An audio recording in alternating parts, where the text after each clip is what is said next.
When Jesus touched the blind man and he could see, modern science has unearthed something that will rock everything you think you know about that man.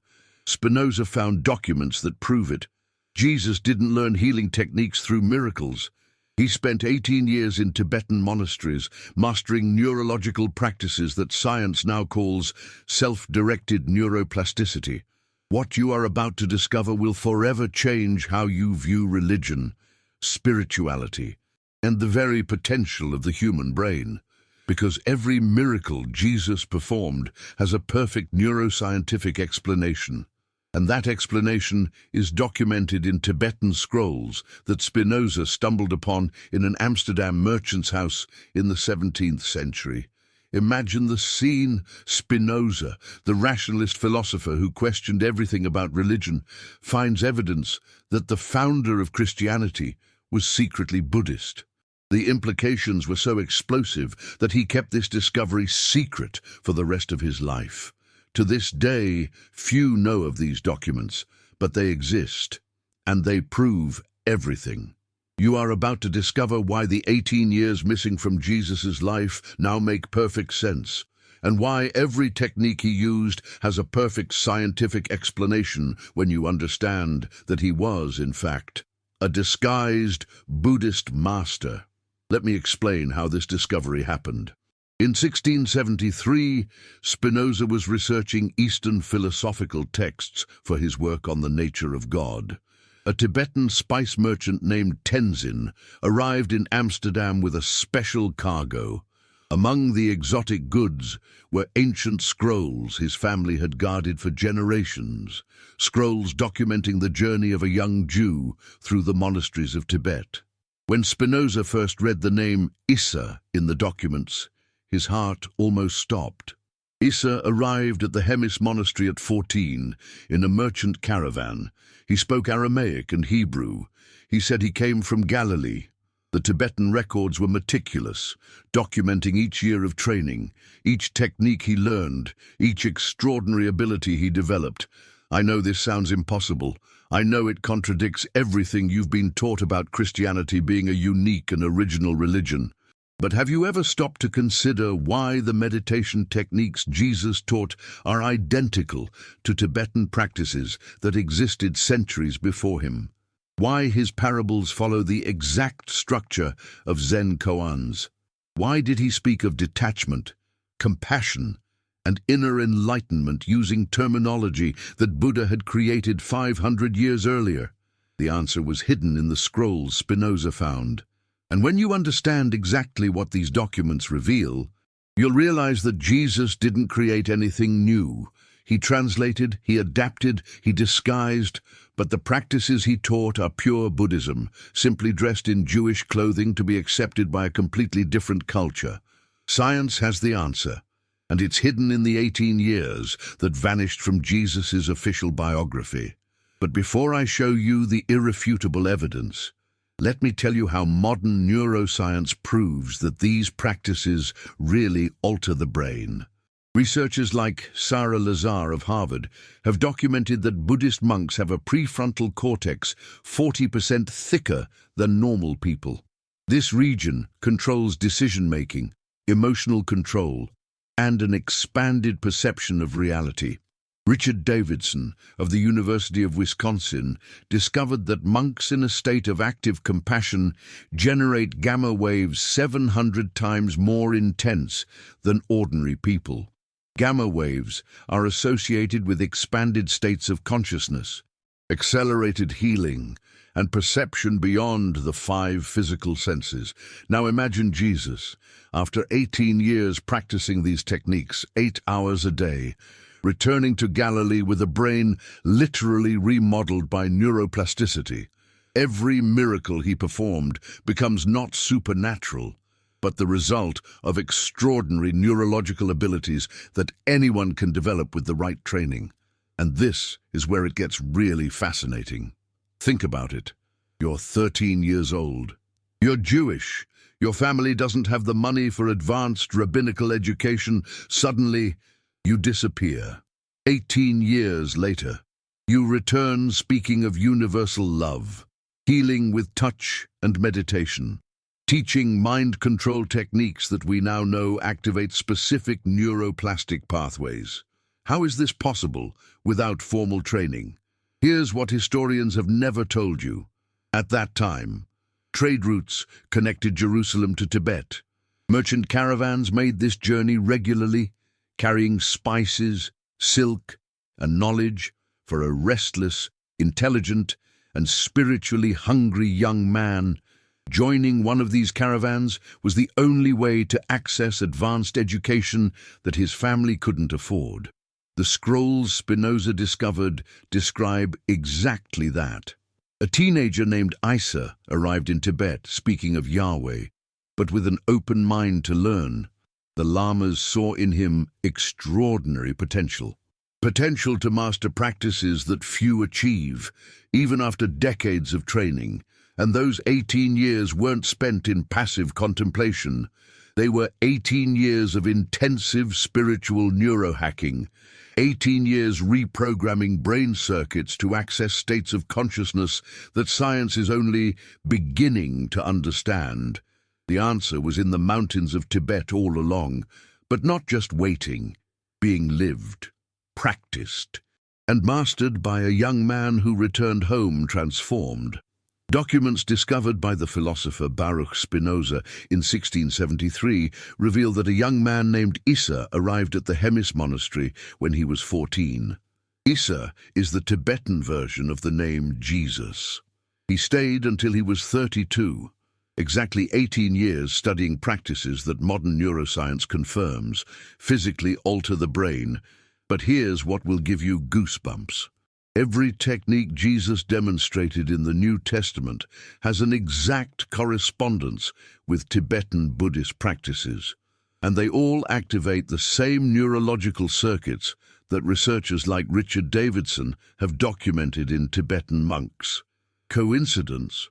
Or did Jesus learn these techniques in the right place with the right masters during the exact years that disappeared from the official records? Let me show you how science proves this.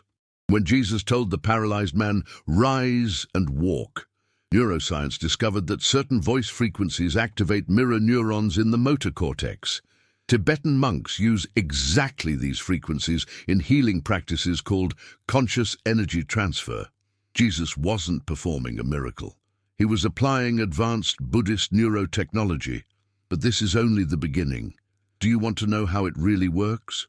How someone could literally reprogram another person's nervous system just with their voice?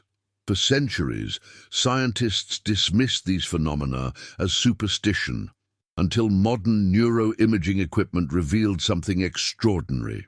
When Tibetan monks enter specific meditative states and utilize mantras at particular frequencies, they can synchronize their brainwaves with others, meters away.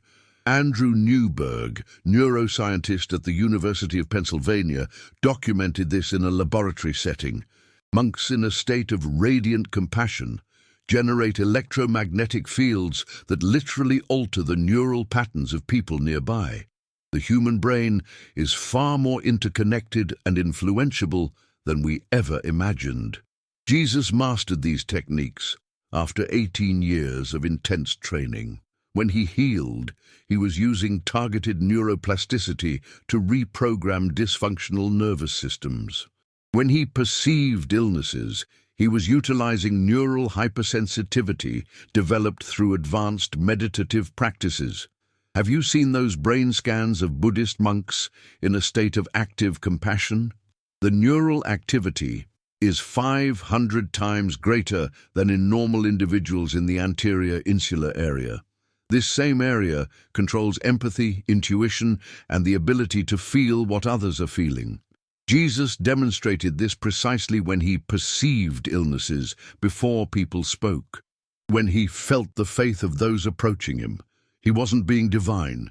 He was using neuroplasticity he'd trained for 18 years in the mountains.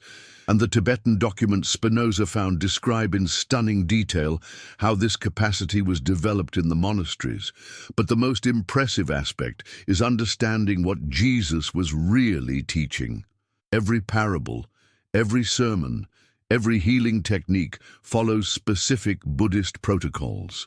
And Spinoza discovered documents that irrefutably prove this. The ancient Tibetan scrolls not only confirm Isa's presence in the monasteries, they detail his progress year by year. In the third year, he mastered shamatha, unidirectional concentration, allowing total control over mental states. In the fifth year, vipassana, penetrating insight, revealing the illusory nature of conventional reality. By the 10th year, tonglen, the absorption and transformation of others' suffering. But here's what will surprise you. The most impressive document Spinoza found didn't discuss the practices Isa learned. It detailed the practices he created. Because during his final years in Tibet, this young Jewish man began developing unique adaptations of Buddhist techniques, adaptations that could function within Jewish culture without arousing suspicion or resistance. He was creating the perfect disguise, Buddhism disguised as Judaism. And when you understand this, every word of the Gospels takes on a completely new meaning. In the monasteries of Tibet, there's a practice called tonglen. You breathe in, absorbing the suffering of others, and breathe out, sending relief. Modern neurology shows this simultaneously activates the medial prefrontal cortex and anterior cingulate gyrus, creating a unique brain state where you transcend the separation between self and other.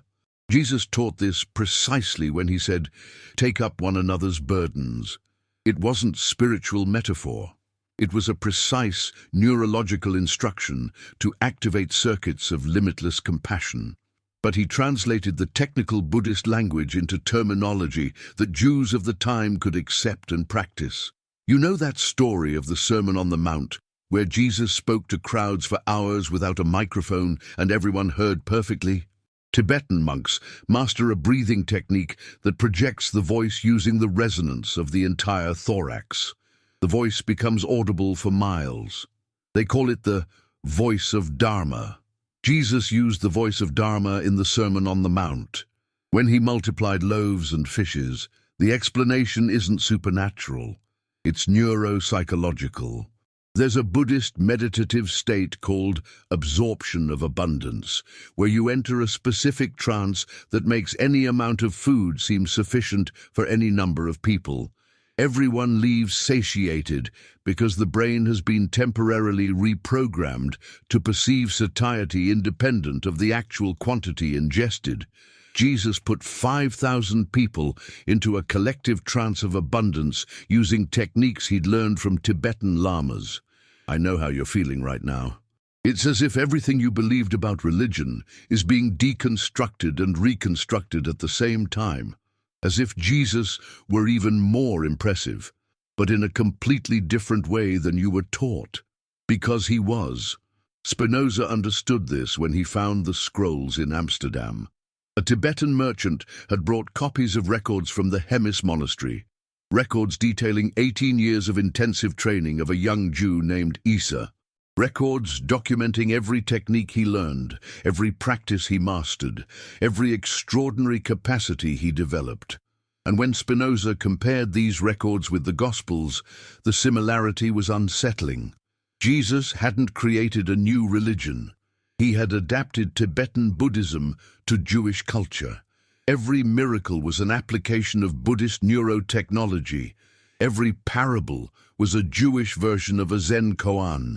Every healing technique was Tibetan medical practice disguised as a divine experience.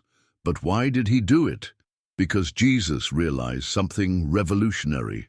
These practices worked independently of religion. The neuroplasticity they activate is universal. Compassion, healing, transcendence, inner enlightenment, all these are specific brain states that anyone can develop with the correct training. Jesus wanted to democratize enlightenment. So he returned home and taught Buddhism disguised as Judaism.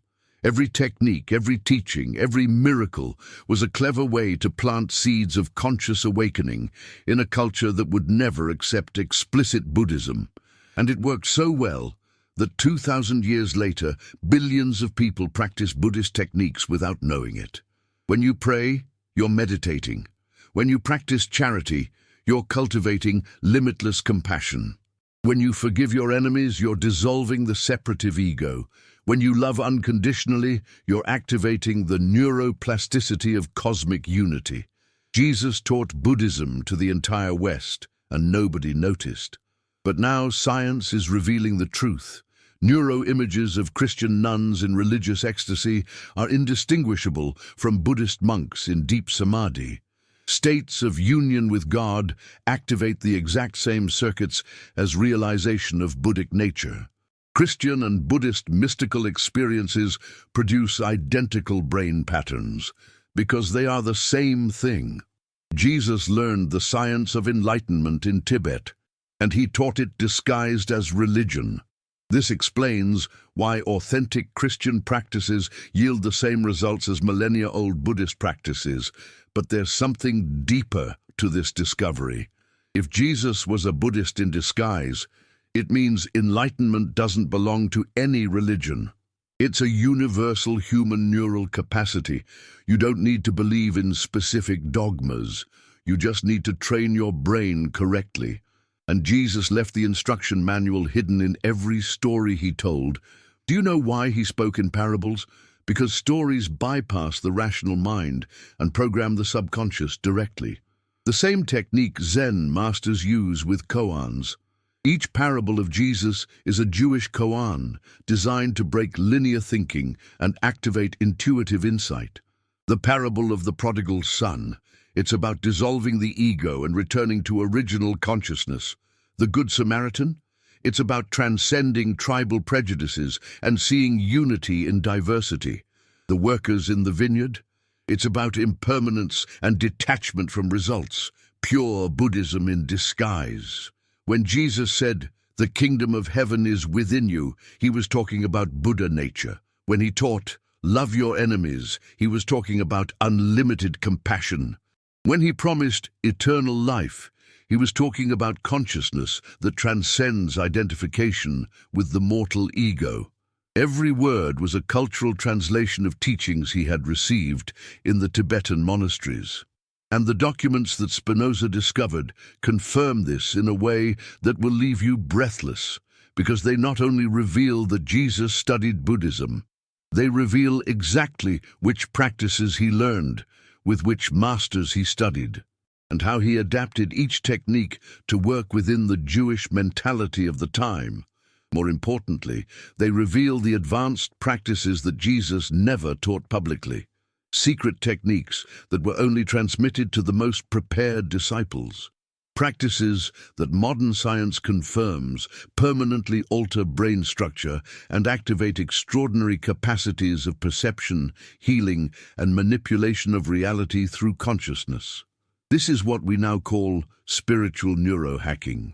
And you are about to discover exactly how these practices work, because the second part of this revelation will show you the specific techniques Jesus learned in Tibet, how they alter your brain at a molecular level, and why mastering these practices can completely transform your experience of reality. The scrolls that Spinoza discovered reveal that Jesus mastered 3 specific neurological practices that the Tibetan lamas guarded as their deepest secrets. Practices that modern neuroscience takes decades to understand, but which he learned and perfected in 18 years of intensive training. The first practice is called Rigpa Dzogchen, natural, naked awareness. It's a brain state where you access pure perception without the filters of the ego or cultural conditioning. Neuroimaging equipment shows that advanced practitioners can completely deactivate the default mode network, that constant mental chatter that defines your normal personality. When Jesus said, "Become like a child to enter the kingdom of heaven," he wasn't talking about moral innocence. He was giving precise instructions to access Rigpa Dzogchen. Young children naturally live in this state before the ego personality is fully formed. Jesus taught how to return to this state consciously. And here's what will shock you. Every time Jesus transfigured or appeared with a radiant light around his body, he was demonstrating the neurological effects of Rigpa Dzogchen. When the nervous system enters this deep state, it literally alters the biochemistry of the skin. People radiate a subtle but perceptible luminosity. Kirlian photographers have documented this in advanced Tibetan monks. Jesus wasn't shining because of divine magic. He was demonstrating extreme neuroplasticity that anyone can develop with the correct training. The second practice he mastered is called Tummo, Tibetan inner fire. Using specific breathing and directed visualization, you can control body temperature, blood pressure, and even metabolic rate. Herbert Benson of Harvard documented Tibetan monks melting snow with body heat generated solely by meditation. When Jesus fasted for 40 days in the desert without serious side effects, he was using Tummo to maintain vital functions during extreme food deprivation. When he walked on icy waters, Tummo maintained normal blood circulation even at a temperature that paralyzes ordinary people. Every miracle of physical endurance that Jesus demonstrated has a scientific explanation when you understand that he had mastered neurological control over autonomic functions that most consider involuntary. But the third practice he learned is the most impressive of all. And it is this practice that explains how he was able to resurrect the dead and cure diseases instantly. It's called Bardo Thodol, conscious navigation between states of consciousness. In Tibet, this technique is used to guide people who are dying through the transition. But advanced practitioners have discovered that the same neurology can be used to resurrect people in a deep coma or near-death state. What happens is fascinating. When someone goes into a coma or cardiac arrest, consciousness doesn't disappear immediately. It floats in an intermediary state that Tibetans call bardo. Someone who masters Bardo Thodol can consciously enter this intermediary state and guide the person back to normal bodily consciousness. Jesus did exactly that with Lazarus. There was no supernatural resurrection. There was conscious neurological navigation through states of consciousness that modern medicine is only beginning to map. And the Tibetan documents that Spinoza found detail exactly how this technique works, step by step. But here's where it gets really extraordinary. Jesus didn't just learn these practices, he adapted and improved them. He created versions that worked not only on isolated individuals, but on entire groups of people simultaneously. He discovered how to synchronize neurological states collectively. When 5,000 people were fed with bread and fish, Jesus used a collective version of Tummo to alter everyone's perception of satiety at the same time. When crowds followed him for days without tiring, he was radiating neurological states that energized the nervous systems of hundreds of people simultaneously. Modern neuroscience is discovering that this is possible. Researchers like Mauricio Delgado have documented that brainwaves can synchronize between people through physical proximity and electromagnetic resonance. Jesus, it seems, discovered how to do this intentionally, on a massive scale. He was a spiritual neuroscientist 2,000 years before neuroscience even existed. And this is what Spinoza realized when he analyzed these documents. Jesus returned from Tibet with a specific mission, not to create a new religion, but to democratize these advanced neurological practices, to make them accessible to people who would never have the opportunity to study in Tibetan monasteries. So he created the perfect disguise. Each Buddhist technique was translated into language and context that the Jews of the time could accept and practice. Rigpa Dzogchen became contemplative prayer, Tummo became fasting and vigil, Bardo Thodol became laying on of hands, and faith healing. But neurologically, they are exactly the same practices. Want evidence of this? Let's go to the lab. When scientists monitor the brains of Christians in deep prayer, the neural patterns are indistinguishable from Buddhist monks in Rigpa Dzogchen. When they analyze nuns in mystical ecstasy, they activate the same circuits as Tummo practitioners. When they observe people in near-death experiences, they document neurological states identical to the Bardo Thodol. Science proves it. Authentic Christianity is disguised Buddhism, and it works exactly as Jesus intended. But now you need to know how to apply these discoveries to your life. Because if Jesus could democratize these practices 2,000 years ago, you can master them today, with the advantage of modern neuroscience to accelerate the process. Let me teach you the modern versions of the 3 practices Jesus learned in Tibet. To access Rigpa Dzogchen, pure consciousness, the technique is surprisingly simple. Sit comfortably, close your eyes, and breathe naturally. Instead of trying to meditate or control thoughts, simply observe who is observing the thoughts. Don't analyze, don't judge, just be present to your own presence. Do this for 20 minutes a day for 3 weeks. Neuroimaging shows that this practice begins to deactivate the default mode network in the first week. After 3 weeks, you develop the ability to access pure consciousness whenever you want. Jesus called this praying in the secret chamber. It wasn't a physical location, but a neurological state where you access direct perception of reality without mental filters. To master modern Tummo, control over autonomic functions, the basic technique is Wim Hof breathing combined with thermal visualization. Breathe deeply 30 times rapidly. Hold your breath as long as possible, then visualize heat rising up your spine and radiating throughout your body. Controlled studies show that this practice allows conscious control over body temperature, the immune system, and stress response. After 6 weeks of daily practice, you develop physical resilience that seems supernatural to outside observers. Jesus used a more advanced version of this during prolonged fasts and resistance to extreme weather conditions. To apply modern Bardo Thodol, navigation between states of consciousness, the technique involves deep meditation followed by directed conscious projection. Enter a state of total relaxation, then imagine your consciousness leaving your body and exploring subtle dimensions of reality. It sounds esoteric, but neuroscience confirms that this activates the temporal lobes in a way that simulates controlled near-death experiences.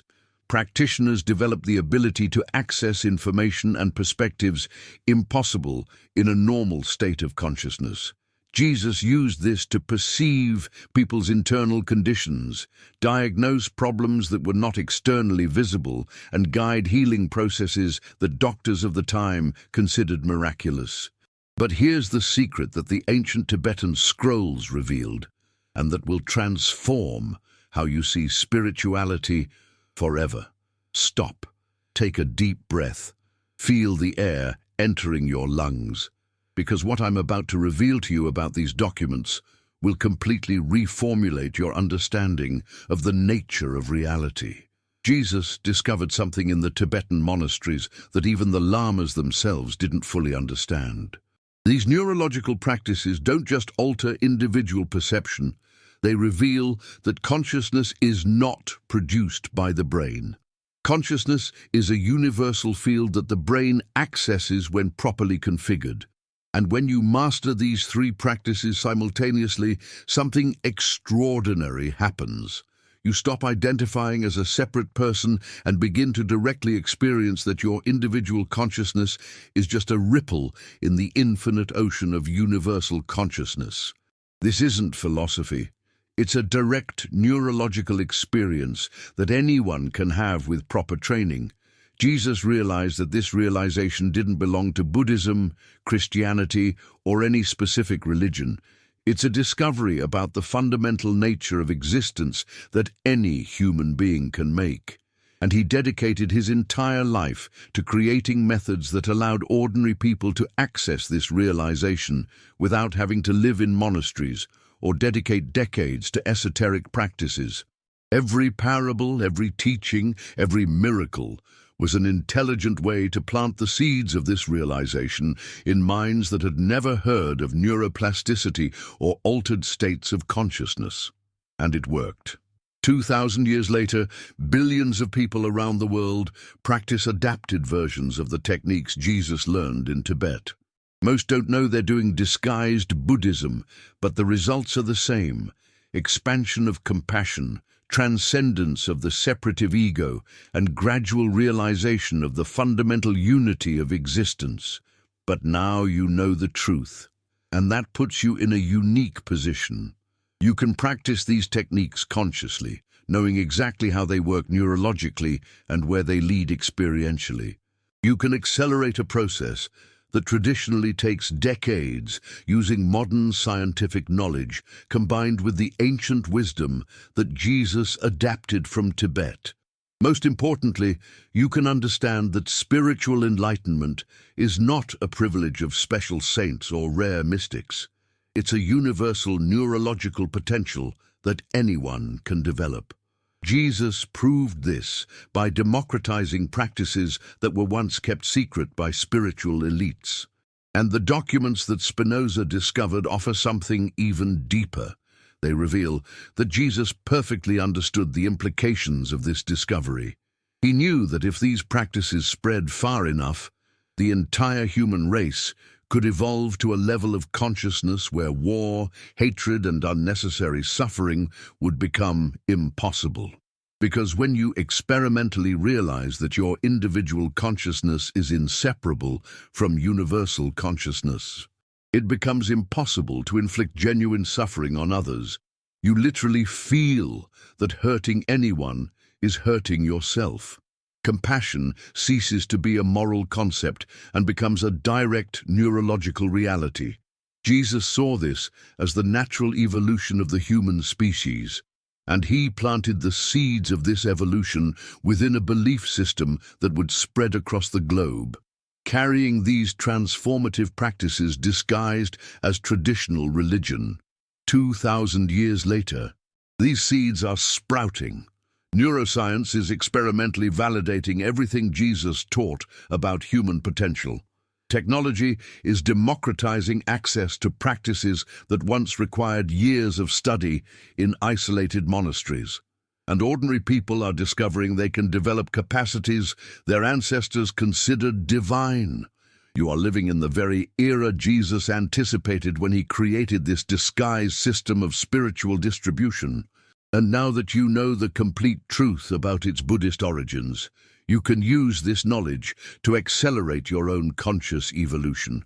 You can practice the original techniques he learned in Tibet, apply modern scientific methods to optimize results, and consciously participate in the planetary transformation he initiated 2 millennia ago.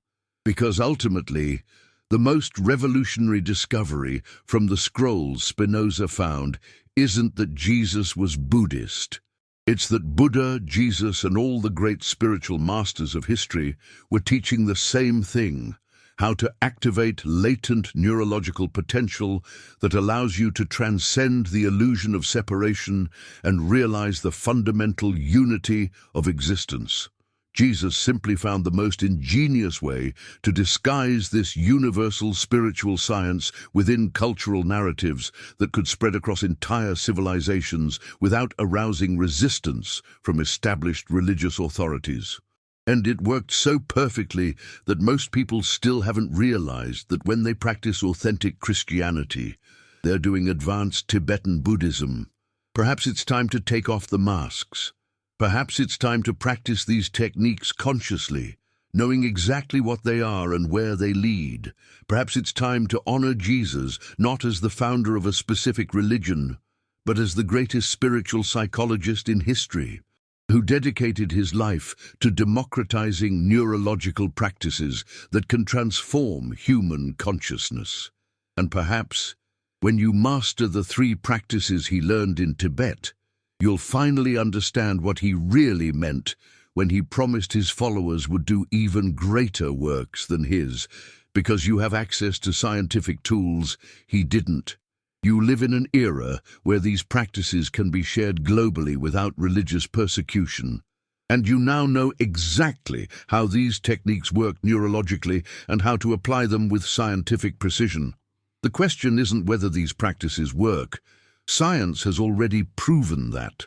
The question is, are you ready to discover what's truly possible when a human being completely masters their own nervous system and experimentally realizes the unlimited nature of consciousness? Jesus answered that question 2,000 years ago. Now it's your turn.